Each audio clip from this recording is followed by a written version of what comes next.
Hi, my name is Basaho. I am an astrologer, tarot reader, and today I am going to be speaking about the branch of Synastry. Specifically, I am going to be focusing on the charts of Nelly and Ashanti.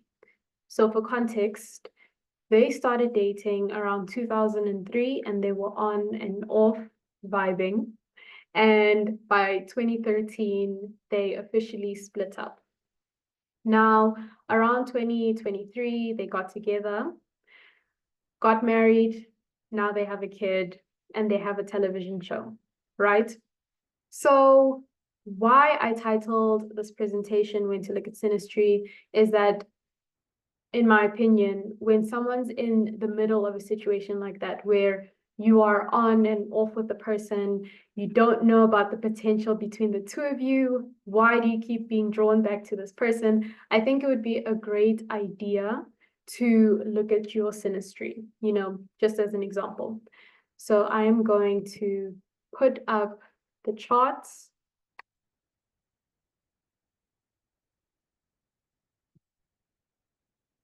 And I also do want to add that for Ashanti, we do have verified birth chart data, and we do not have verified birth chart data for Nelly. So I'm just getting into it.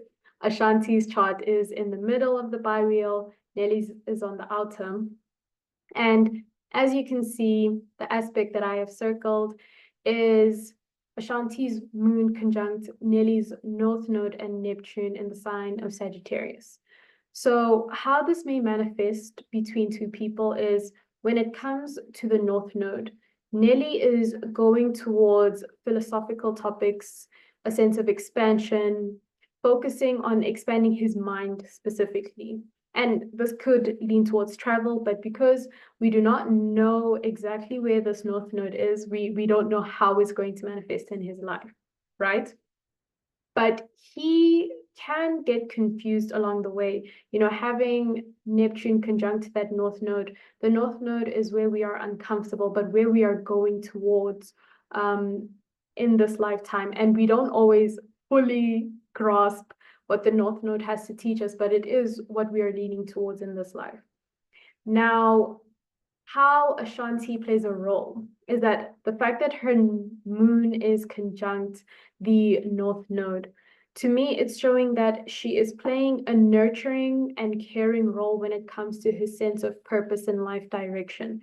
She cares, and yes, she does get washed out along the way when it comes to where he is going, but she provides that support, that emotional responsiveness that he needs while navigating, his North Node in Sagittarius. So now that was an aspect I will admit I liked. I liked as soon as I saw it. And now we are going to go to another aspect that I thought was interesting. So as we can see, Ashanti's Venus is at 10 degrees of Virgo in her 8th house. Venus is in its fall when it's in Virgo, so it is uncomfortable, it is critical in love. Now, what I like is the fact that her Venus is sextile not only his Venus, but his sun as well in the sign of Scorpio. So Nelly's Venus is actually in its sign of detriment in the sign of Scorpio. So he loves like it's intense, like it's like quick and a lot at the same time, especially with that sun there. And also there is that conjunction with Mars. But to me, the way I looked at the fact that their Venuses are interacting is the fact that, yes, we are uncomfortable when it comes to the way that we love and we relate. However, we learn to create peace and harmony with each other.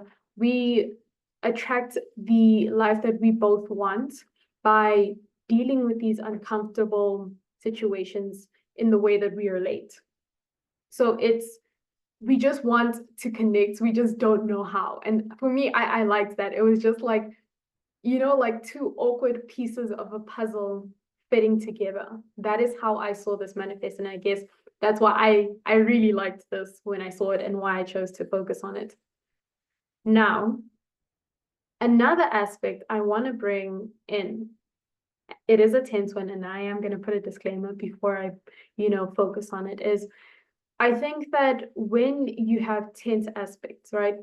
No relationship is perfect. We are human beings at the end of the day, and we are here to learn through others as well. So we need to take that into account. And if you see any tense synastry with you and another person, if you don't know what you're looking at, I would advise that you consult with a professional, and also not take it too seriously and have more of an objective standpoint. Don't let it crush you and overwhelm you. And it's funny that that's what I'm saying, because that's the feeling of this aspect that I'm about to focus on. So, as we can see, Ashanti's sun is at 20 degrees of Libra in the 9th house of higher education, philosophy, international travel. So, as a Libra sun, she wants to harmonize and relate to others, and that is where she's going. However, remember I said that Nelly's chart is on the outer wheel.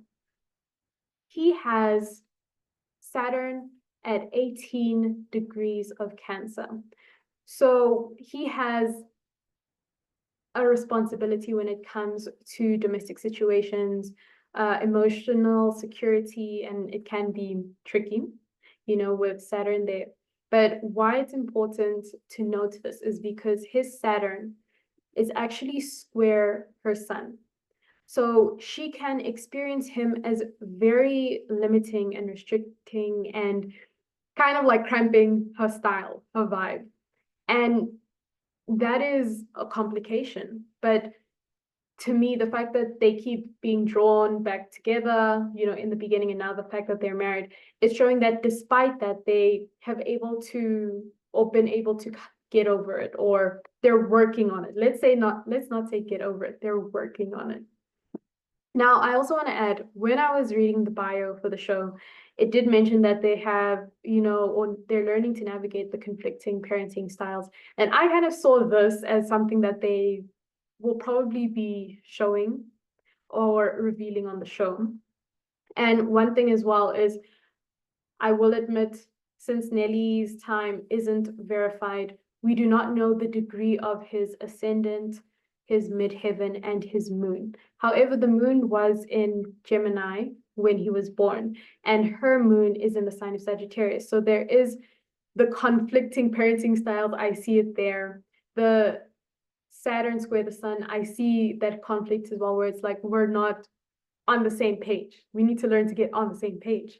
And like I said before, synastry, if you didn't catch that, synastry is very complicated. Human beings are complicated, and we need to learn to work with what we have. And that's kind of what I see in this relationship. They have their troubles, but they learned to work with it, and they are still working through it. Now, I hope that you enjoyed this short presentation. Let me know down in the comments, have you studied synastry before? Is it something that interests you? Have you noticed any difficult or nice aspects with your synastry with another person? I would love to hear it. And with that being said, I hope that you enjoy the rest of what your day has to offer.